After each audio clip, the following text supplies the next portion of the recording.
우리 성도님들을 주의 이름으로 환영합니다. 좌우간에 인사하실 때에 참 잘 오셨습니다. 이렇게 한번 인사 나누겠습니다. 오늘 설교의 제목을 참교회 진짜 성도라는 제목으로 설교의 제목을 잡았습니다. 제목이 조금 자극적인 제목입니다. 그렇지 않습니까? 왜냐하면 참 진짜 이 말은 가짜를 염두에 두고 하는 말이기 때문에 그렇습니다. 가짜 성도가 있는가? 가짜 교회도 있는가? 이런 질문을 우리가 던지게 됩니다. 신년 두 번째 설교 시간에 목사가 참 교회 진짜 성도라는 제목으로 설교를 하면서 우리 성도들을 판단하고 평가해서 진짜와 가짜를 가려내기 위해 설교하지는 않겠죠. 그런 신뢰가 우리 성도님들 마음에 있습니까? 별로 없습니까? 지난주에 우리 설교의 제목을 일어나라 빛을 발하라 라는 제목을 가지고 말씀을 나누었습니다. 그리고 2016년 교회의 표어를 열방의 빛으로 쓰임받는 교회라는 표어를 씌웠습니다. 열방의 빛으로 쓰임받는 교회가 되기 위해 선행되어져야 할 것이 있다면 그것은 빛이 될 만한 교회냐 하는 것이죠. 빛이 될 만한, 빛으로 쓰임받을 만한 자격을 갖춘 교회냐. 그렇지 않으면 그 구호가 아무리 멋지고 화려하다 할지라도 그것은 말 그대로 소리밖에 되지 않는다는 것입니다. 참교회 진짜 성도라는 제목으로 말씀을 나누는 목적은 우리 교회가 열방의 빛으로 쓰임받는 교회가 되기를 원하는데 정말 그런 교회가 되기 위해서 성도 한 사람 한 사람이 정말 하나님 앞에 진실한 성도가 되고 그런 진실한 성도 한 사람 한 사람이 모여서 우리 교회가 정말 하나님 앞에 참교회로 세워지기를 소원하는 마음으로 오늘 이 자리에 섰습니다.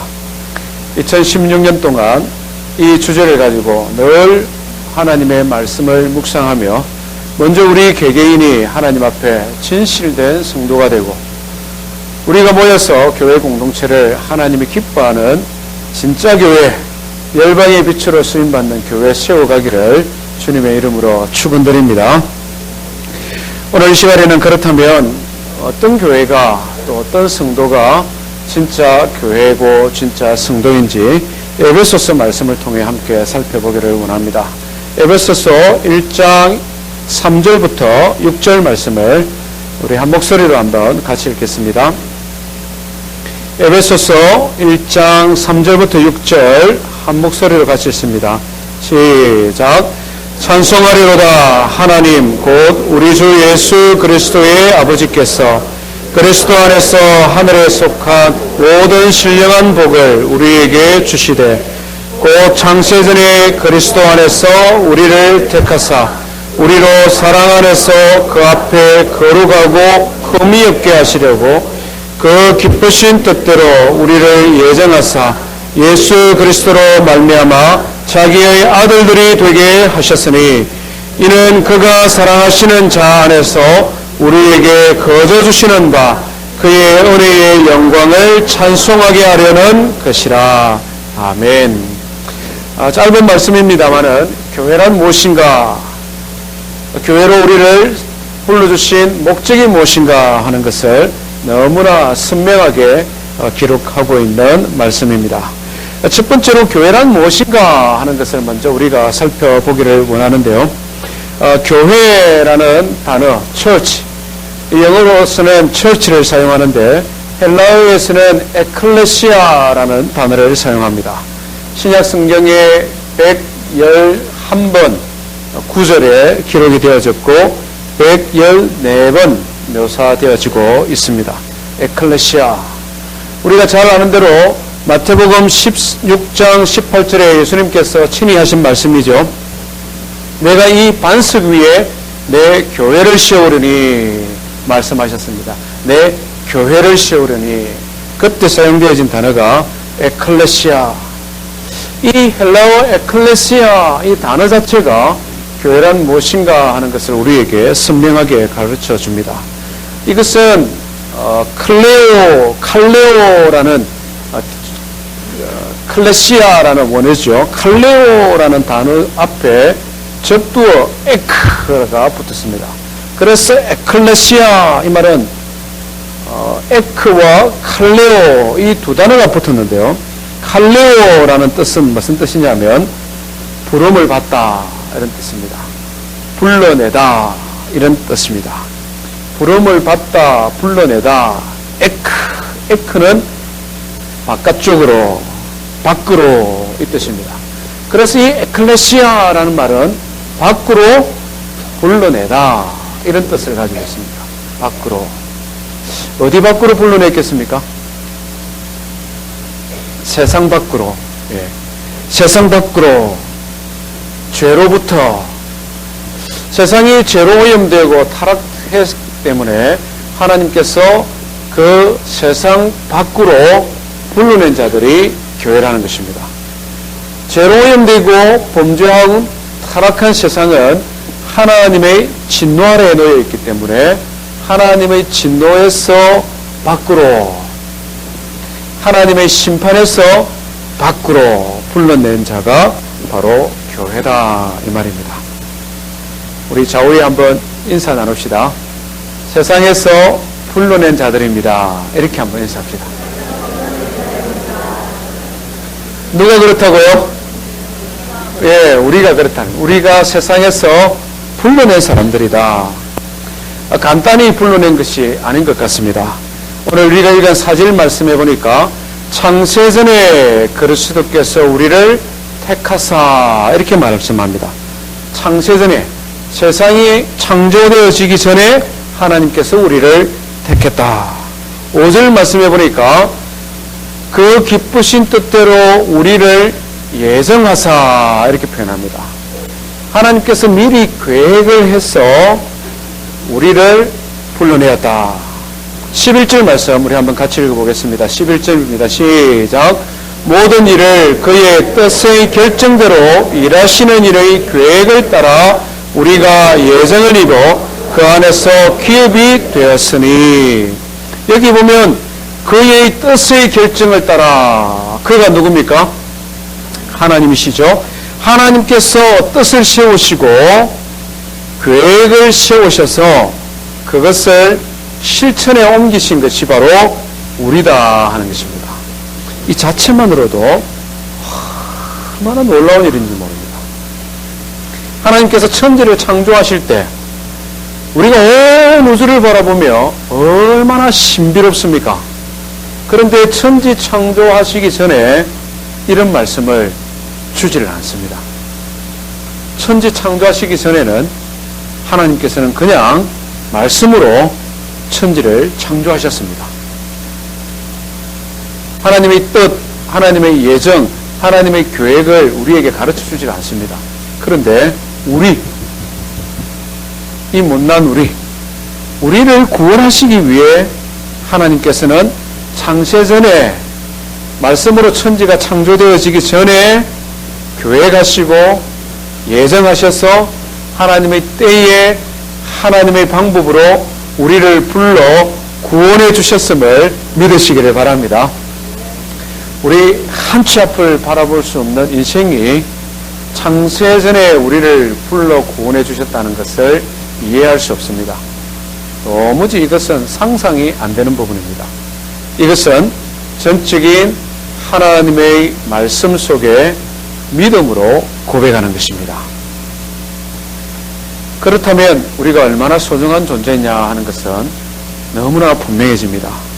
하나님께서 천지 창조하는 것보다도 우리 한 사람, 각 한 사람 한 사람을 계획하고 예정하고 섭리를 따라 우리를 불러 예수 믿게 하시고, 또 이 몽고메리 지역에 8개의 교회가 있는데 그 교회 가운데 널푸른 장로교회로 불러주시고, 우리가 이 교회에서 한 형제요 한 자매로 한 공동체를 이루어 신앙생활하는 것, 얼마나 큰 하나님의 계획이요 하나님의 섭리인 줄 모릅니다.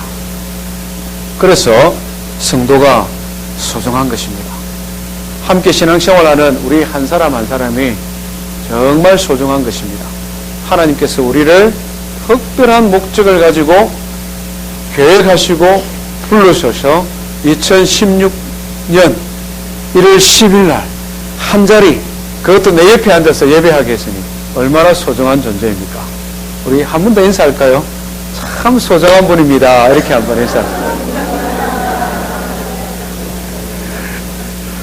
예, 우리 진짜 소중한 사람입니다. 정말 소중하게, 귀하게, 가치 있게 여겨야 됩니다. 세상에 잘난 사람들 많고, 똑똑한 사람들도 많고, 부자들도 많고, 영향력 있는 분들도 많지만은, 교회 밖에 있는 세상 사람보다 교회 안에 있는 우리, 부족하고, 연약하고, 때로는 서로 상처 주기도 하고, 상처 받기도 하고, 삐지기도 하고, 싸우기도 하는 우리, 훨씬 더 소중한 존재라는 것입니다. 하나님께서 이렇게 소중한 우리를 왜 불러주셨느냐 그러면 부르심의 목적은 뭐냐 하는 거죠. 5절 말씀 한번 보시기를 바랍니다. 그 기쁘신 때로 뜻대로 우리를 예정하여 우리를 예수 그리스도로 말미암아 불러주셨는데 불러주신 목적은 무엇입니까?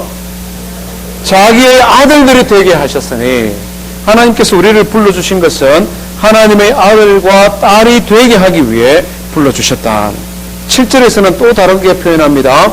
7절 중간에 보면 그의 은혜의 풍성함을 따라 그의 피로 말미암아 속량 곧 제사함을 받았다. 우리를 불러주신 목적은 속량, 값을 주고 우리를 샀다는 것이죠. 무엇의 값을 치렀습니까? 죄의 값을 치루었다. 예수 그리스도의 피로 우리의 죄의 값을 치르시고 하나님께서 우리를 구원해 주셨다. 그래서 우리를 의롭게 하여 주셨다.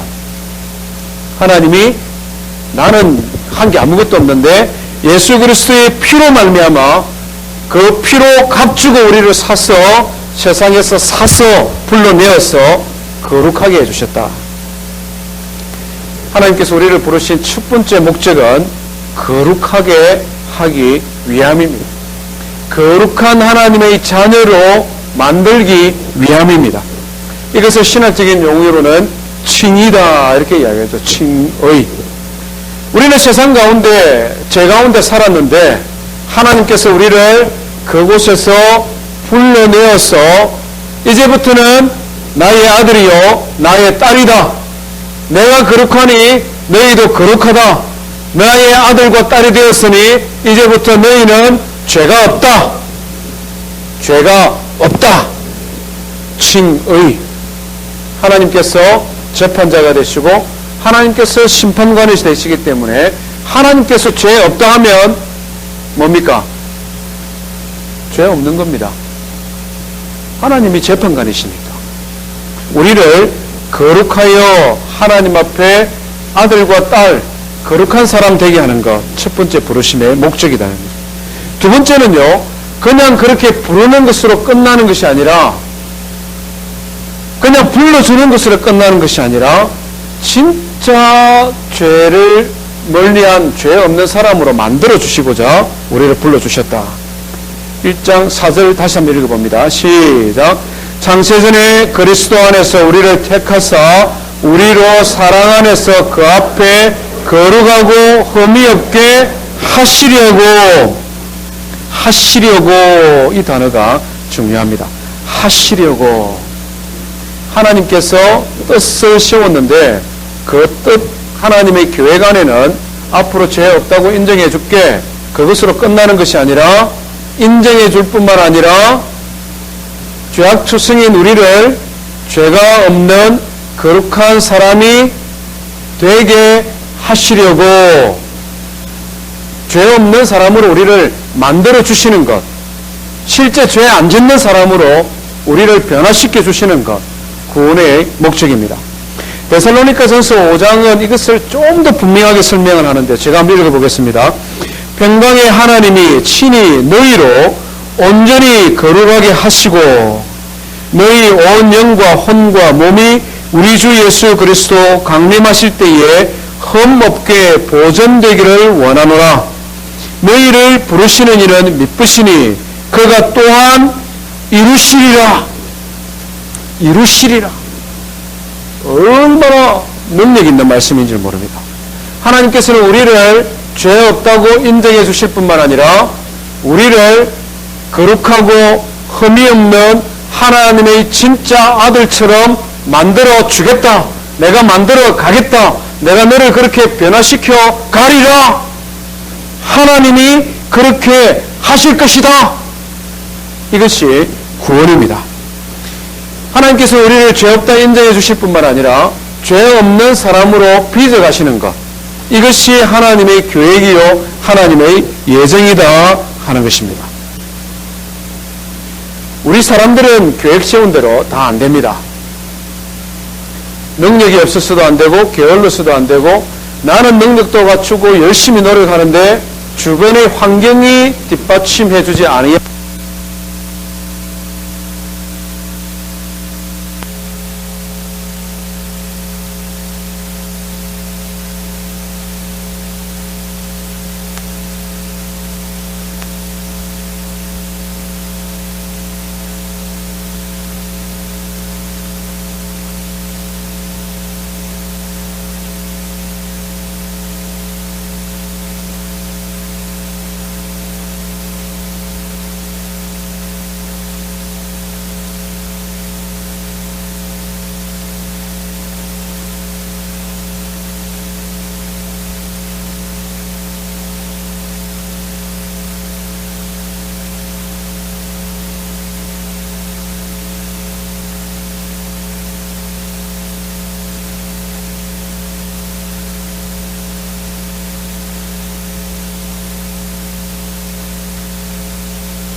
하나님의 뜻, 하나님의 계획인 것을 믿으시길 바랍니다.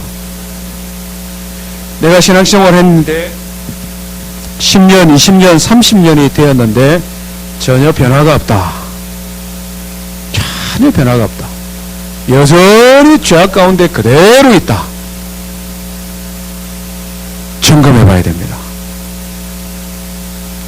내가 진짜 하나님의 아들이 되었느냐 안 되었느냐. 작년에 보니까 우리 교회에 한 6명의 어린애들이 태어났습니다. 신생아들이 6명 태어났는데, 생명이 태어나면 우리가 생각하는 가장 자연스러운 상식은 뭡니까? 이 자녀들이 자라는 것이죠. 생명이 태어나면 가장 자연스러운 상식은 자라는 것입니다. 키가 자라고 지혜가 자라고 인격이 자라는 것입니다. 하나님께서 우리를 하나님의 아들과 딸로 만들어 주셨으면 가장 자연스러운 현상, 우리가 기대하는 것은 하나님의 아들과 딸로 자라고 있어야 된다는, 빨리 자라든 늦게 자라든 이것은 각양 차이가 있습니다만은 한 가지 진리는 자라느냐 자라지 않느냐. 아버지 어머니가 의지를 가지고 우리 자녀들을 키우지 않습니까? 젖을 먹이고 이유식을 하고 나중에는 고기도 먹이고 운동도 시켜가면서 학원에 보내서 공부도 시켜가면서 자녀들을 키웁니다. 부모의 의지가 작동하는 것이죠. 하나님이 의지를 가지고 뜻을 세우고 계획을 세워서 우리를 키워가시는데 거룩하고 의로운 자로 우리를 키워가고 계신다. 그런데 내가 아무런 변화가 없다. 그것은 점검해 봐야 된다. 점검해 봐야 된다. 고린도전서 13장에 바울 사도는 이렇게 우리에게 도전합니다. 너희가 믿음 안에 있는가? 너희 자신을 시험하고 너희 자신을 확정하라. 그리스도 예수가 너희 안에 계심을 스스로 알지 못하느냐? 너희가 알지 못하면 너희는 버린 자니라. 버림받은 자니라. 아주 무섭고 두려운 말씀이 아닐 수 없습니다. 하나님께서 우리를 의롭다고 칭하여 주시고 거룩한 믿음의 사람으로 점점점 우리 삶이 변화되어져 가도록 하나님의 말씀으로 성령으로 우리 속에 역사하고 계심을 믿으시기 바랍니다. 아멘으로 하고 그 말씀에 순종함으로 우리 자신이 점점점 예수 그리스도 안에 성숙한 믿음의 사람으로 세워가기를 주님의 이름으로 축원드립니다. 그 목표가 어디냐? 마지막은 하나님 앞에 영광 돌리는 것입니다. 오늘 우리가 읽은 6절 말씀을 보니까 우리를 얼마만큼 성장시키기를 원하시느냐? 이는 그가 사랑하시는 자 안에서 우리를 거저 주시는 바 그의 은혜의 영광을 찬송하게 하려 함이라. 하나님께서 우리를 거룩하게 변화시키는데 얼마만큼 변화시키는가? 우리를 통하여 하나님이 찬송받으시는가? 우리를 통하여 하나님께서 영광 받으시는 것, 우리를 통하여 하나님의 이름이 높아지시는 것, 그것이 교회를 세운 목적이요, 그것이 우리를 구원하신 하나님의 목적이라는 것입니다. 요즘 이것이 많이 희미해졌습니다마는 제가 어릴 때만 해도 그렇습니다. 자녀들 중에 공부를 잘하고 그래서 자녀들이 사법고시나 이런 국가고시에 합격을 하면 신장로, 말하자면 대로죠. 버스 다니는 신장로에 플랜카드가 걸렸습니다. 누구누구 집 자녀, 누구누구 집 아들 사법고시 패스하다, 이렇게 막 플랜카드가 걸립니다. 그것을 볼 때마다 동네 사람들이 참 저 어른 참 복이 많다. 아유, 어떻게 아들이 저렇게 공부를 잘해서 저런 좋은 대학을 갔지, 저런 시험을 합격을 했지. 그러면서 우리를 바라보시면서 우리 어머니 아버지가 뭐라고 말씀하셨겠습니까? 앞으로 너도 저런 훌륭한 형들 닮아가서 똑똑한 사람이 되어라, 이런 이야기 하지 않습니까? 말 그대로 자식이 부모에게 영광 돌리는 것이죠. 부모의 이름을 높여드리는 것이지 않습니까? 우리 예수 믿는 각 사람이 하나님의 아들과 딸이 되었다, 그것으로 그냥 끝나버리는 것이 아니라 거룩하고 어려운 삶을 살아서 마지막에는 우리가 하나님의 영광 돌릴 사람, 늘 푸른 교회 저 누구누구 집사 보면 진짜 하나님 살아계시구나. 야, 저 사람 내 잘은 모르겠는데, 교회 어떤 곳인지는 잘 모르겠는데 저 사람 보니까 교회 갈만한 곳이네. 심지어는 누군가 옆에 오면은 나는 바빠서 교회 가는 거 좀 어렵지만 교회 가라, 저 교회 가면 사람 된다. 말하자면 이것이 하나님 앞에 영광 돌리는 교회요, 하나님께서 교회를 세우신 목적이다 하는 것입니다. 그런데 현실은 어떻습니까? 하나님께서 세우신 모든 교회가, 하나님께서 불러낸 모든 성도가 다 이런 부르심의 목적을 따라 잘 살아가고 있는 것은 아닌 것 같습니다. 특별히 오늘 이 시대의 교회, 오늘 이 시대의 성도로 부름받은 우리 한번 자신들을 생각해 볼 필요가 있습니다.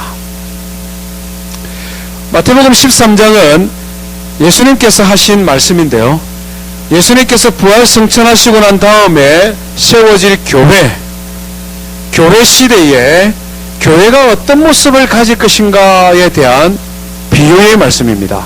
많은 말씀들을 비유로 우리에게 주셨는데 첫 번째 13장에 보면은 씨 뿌리는 자의 비유가 등장합니다. 말하자면 복음이 뿌려져서 30배, 60배, 100배의 결실을 맞는 예수 믿는 사람이 많아지고 처처에 나라와 민족과 족속을 초월하여 교회들이 많이 세워질 것에 대하여 비유의 말씀을 주셨습니다. 30배, 60배, 100배의 결실을 맺을 것이다.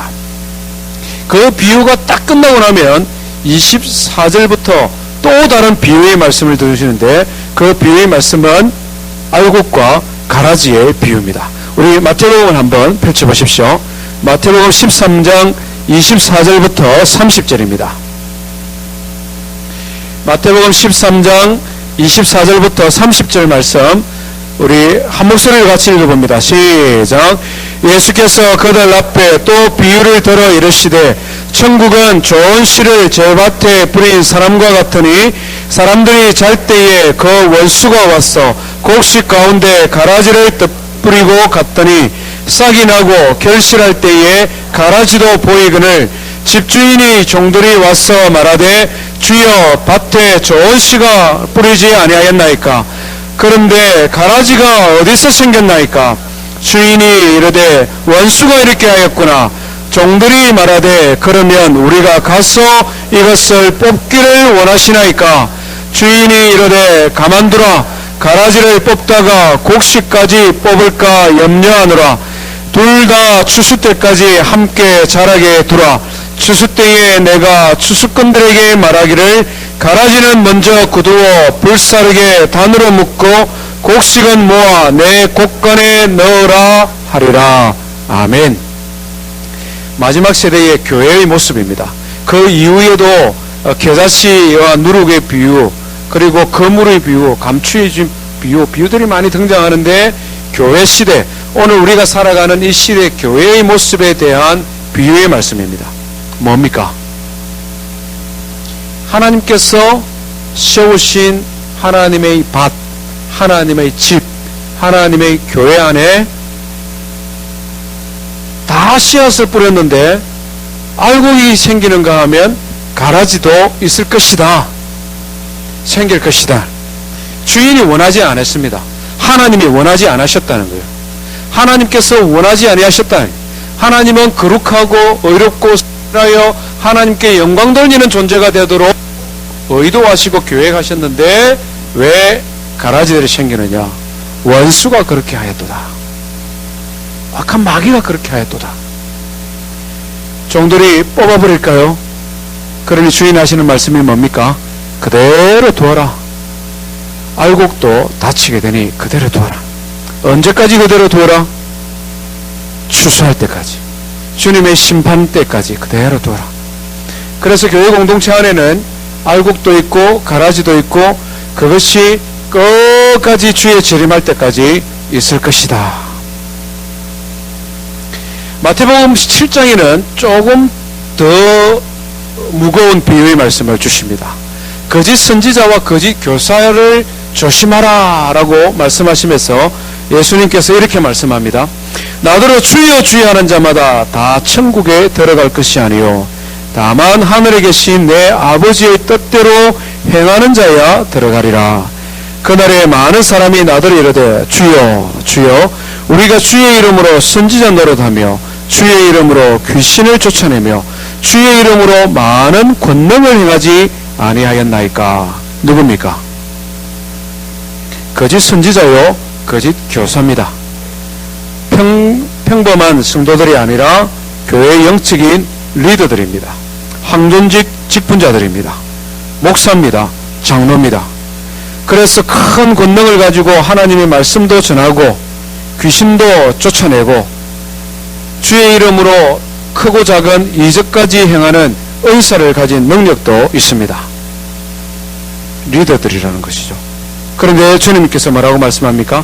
그때에 내가 그들에게 밝히 말하되 내가 너희를 도무지 알지 못하느니 불법을 행하는 자들아 내게서 떠나가라. 그때가 언제입니까? 그때에 내가 그들에게 밝히 말할 그때가 언제입니까? 심판의 날. 예수 그리스도 심판하시기 전까지는 교회 안에 이런 자들이 계속 있을 것이다. 실망하시지 마라. 먼저 우리에게는 경계의 말씀이요 세상의 교회를 바라보고는 실망하지 말아라. 어제도 우리가 신방 이사 예배에 갔다가 우리 성도들이 모이면 이런 이야기 자주 하지 않습니까? 서울의 어느 교회는 이런 목사가 이런 비리를 저질렀단다. 충청도의 어느 장로님은 정말 유명하신 분인데 아니 그분이 그렇게 사고를 많이 쳤다네. 아니 그 기도원의 원장님은 진짜 영화인 줄 알았는데 알고 보니 그 원장님은 엉망진창이었어. 그냥 이단들도 교회라는 이름을 그대로 사용하기 때문에 이단과 정통교회는 반드시 구별이 있어야 됩니다. 아무나 교회 이름을 사용하기 때문에 매스컴에 등장하는 모든 교회가 우리처럼 하나님의 말씀을 그대로 믿는 정통신앙을 가진 교회라고 생각하지는 말았으면 좋겠습니다. 그런데 정통신앙을 주장하고 그런 고백을 가진 교회도 교회 안에 영적인 리더들 중에서는 그날에 도무지 내가 너를 알지 못하는 자들도 있다는 것입니다. 우리가 경계하고 그런 소식을 접할 때 실망하고 좌절하지 마십시오. 나는 이제 막 예수 믿고 신앙생활 한번 제대로 해보려고 마음먹었는데 아니 그는 유명한 목사가 저런 사고를 치다니 앞으로 내 신앙생활에서 결과가 저럴 것 같으면 나 신앙생활 안 해. 이런 거 하시지 말라는. 왜? 주님께서 신이 말씀하셨다는 것입니다. 이런 교회도 있을 것이다. 더 나아가서는 죽은 교회도 있다고 예수님께서 말씀하십니다. 요한계시록 3장 1절에 보면 4대의 교회를 향한 예수님의 말씀입니다. 내가 내 행위를 아노니 내가 살았다 하는 이름을 가졌으나 죽었도다. 너를 일깨워 그 남은 바 죽게 된 것을 굳건하게 하라. 내 하나님 앞에 내 행위에 온전한 것을 찾지 못하였노라. 4대 교회는 살았다고 생각했습니다. 예수 믿는다라고 입술로 고백했습니다. 모여서 예배도 드렸습니다. 나름대로 전도도 좀 하고 선교도 한 것 같습니다. 그런데 예수님께서는 하시는 말씀이 너는 살았다라고 말은 하지만 죽었다. 너는 살았다라고 입술로 고백은 하지만 주님께서 보시기엔 너는 죽었다. 왜냐니까 내 행위 가운데 온전한 것을 찾지 못하였노라. 내 행위 가운데 온전한 것을 찾지 못하였노라. 아주 무서운 말씀입니다. 내 입술 가운데 너희의 신앙 고백 가운데 온전한 것을 발견하지 못하였노라. 이래 말씀하지 아니하시고 내 행위 가운데 온전한 것을 발견하지 못하였노라. 입술로는 얼마든지 고백할 수 있다는 것입니다. 신앙의 고백으로 사명선언서로는 멋진 것 만들고 붙일 수 있다는 것입니다. 우리 교회의 목표 멋진 구호 만들고 성경 가운데 가장 감동적인 성경 구절을 가지고 표제 구절로 삼고 그것을 가슴에 품고 그것을 집에 붙이고 그것을 저 성도들이 외우고 할 수 있다는 것입니다. 그러나 주님께서는 내 행위 가운데 온전한 것을 보지 못하였느니라. 말씀대로 안 살았다는 것이죠. 신앙 고백대로 안 살았다는 것입니다. 신앙 고백대로 행함이 없었기 때문에 4대 교회를 향하여 너는 살았다는 이름은 가졌으나 죽었다. 참 두려운 말씀들이 아닐 수 없습니다. 그러면 우리가 어떻게 참교회 진짜 성도가 될 수가 있겠습니까? 우리가 읽은 에베소서로 다시 한번 돌아가 보기를 원합니다. 에베소서 1장 말씀을 다시 한번 펼쳐보십시오. 어떻게 우리가 이 세상 가운데 참교회, 거짓교회, 진짜 성도, 거짓 성도 섞여 있는 이 마지막 세대에 참교회, 진짜 성도가 될 수 있을까? 에베소서 1장 13절 말씀 한번 같이 읽습니다. 시작.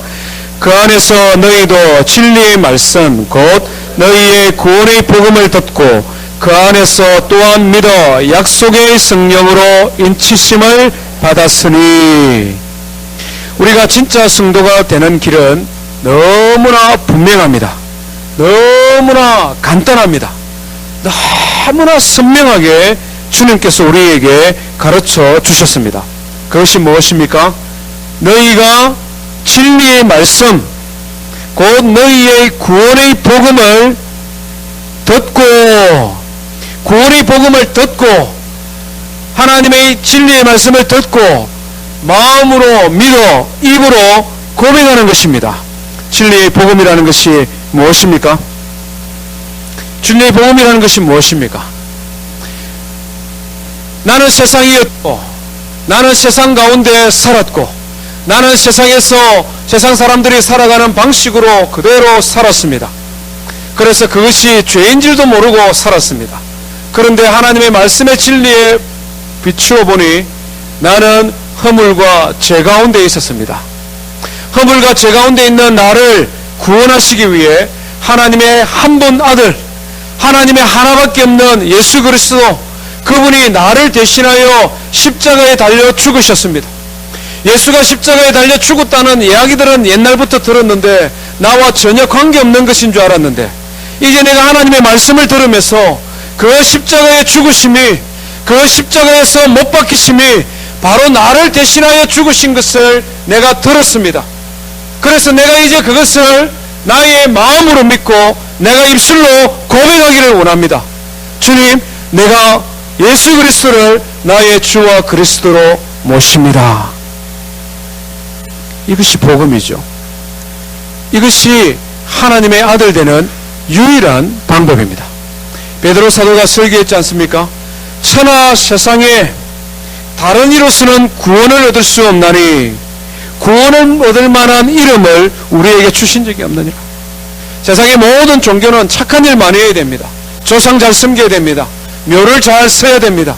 세상의 모든 종교들은 내 힘과 내 노력으로 된다라고 말을 하지만 하나님의 진리의 말씀, 구원의 복음은 아니라는 거예요. 그것이 너의 힘과 너의 능력이 아닌 살아계신 하나님의 아들 예수 그리스도, 그분이 십자가에 피 흘린 그 사실을 듣고 마음으로 믿고 입술로 고백하는 것. 그래서 요한서도는 또 다르게 말했습니다. 영접하는 자, 곧 그 이름을 믿는 자에게는 하나님의 자녀가 되는 권세를 주셨으니, 마음으로 영접하는, 그래서 하나님의 신실한 믿음의 자녀로 거듭나는 저와 성도 되기를 주의 이름으로 축원드립니다. 입술로 고백하는 것으로 끝내지기 마시기를 바랍니다. 사대교회의 교훈을 우리는 헐기담아 들어야 하겠습니다. 예수님의 십자가의 죽으심을 값싼 은혜로 만들지 마시라는 것입니다. 예수님의 십자가의 죽음을 가치없는 죽음으로 변질시키지 마시라는 것입니다. 예수님께서 그렇게 값주고 사셨으면, 그렇게 큰 희생을 치렀으면 주님의 은혜로 구원받은 우리의 구원을 시시하게 여기지 마시라는 것입니다. 우리 성도님들 명품 가방 한두 개 있지 않습니까? 명품 가방과 짝퉁을 구별하는 방법, 비 올 때 보면 안답니다. 어떻게 하겠습니까? 비 오면 명품은 옷 안에 넣어서 막 뛰어갑니다. 비 안 맞아요. 명품 상하니까. 짝퉁은 어떻게 합니까? 머리에 가리고 뛰어가는. 명품과 짝퉁 차이들. 구원의 은혜를 값싸게 여기지 말아라는 것입니다. 그것은 우리의 신앙의 삶에 대한 문제입니다. 내가 살아가는 것, 내가 행동하는 것, 내가 예수 그리스도를 믿고 하나님의 자녀가 된 것 정말 소중하면 옛날에 세상에서 죄가 죄인 줄 모르고 살 때 하던 행동 그대로 하지 말아라. 그대로 한다는 건 예수님을 다시 십자가에 못 박는 것과 별 차이가 없지 않습니까? 그대로 한 것 같으면 예수님의 죽으심이 무슨 소용이 있다는 말씀입니까?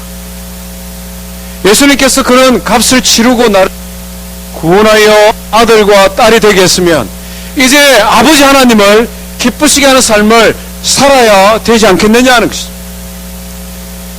무엇이 하나님 아버지를 기쁘시게 하는 것이냐?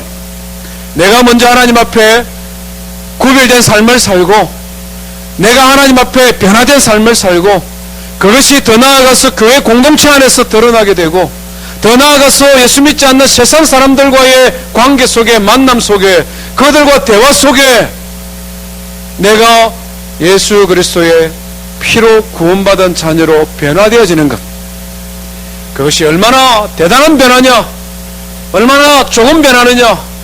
하나님 우리에게 주신 믿음의 분량을 따라, 우리의 믿음의 성장의 속도에 따라, 성숙도에 따라 차이가 있겠지만 분명한 것 한 가지는, 내가 예수 그리스도의 피로 구원받은 자녀라면 우리의 삶에 변화가 있어야 된다는 것입니다.